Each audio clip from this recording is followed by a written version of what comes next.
Do I have any advice for giving up smoking as a neurodivergent person? I have struggled with a smoking addiction for large chunks of my life, and I think that the biggest lesson that I've learned from that is that before you identify what need you're filling with smoking, it is almost impossible to stop doing it. And in my experience, often the need that you're filling is the need to numb yourself. Numbing is something that we do when we want to avoid our emotions, essentially, and avoiding emotions just leads to more stress. So in the long run, it's a really big piece of work, but what I've had to do is learn about sitting with my emotions, remembering that they will pass and they will change and they won't stay this way forever, and being able to get through that without a numbing technique like smoking. Another thing I think that's tricky for neurodivergent smokers is the all or nothing mindset. Right, I'm going to quit smoking, I'm going to join a gym, I'm going to eat healthily, I'm going to change my whole life and everything's going to be great. And then when we fall short of that, we feel, well, we failed completely, all or nothing thinking, we might as well just give up altogether.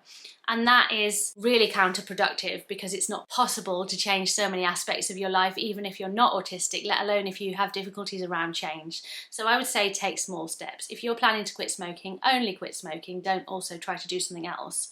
And also, if you have a bad day and you've ended up smoking once, that doesn't mean that you have to carry on smoking for the rest of the day or continue the next day because you are in the mindset that you haven't succeeded at your quit. I think that's really valuable as well, to have compassion for the fact that you might slip. Specific to autism and smoking is that you will potentially need to find a replacement for both the oral need that you have, the stim need that you might have around smoking, and the part of your routine that it occupies, because that's going to change and that's going to be difficult.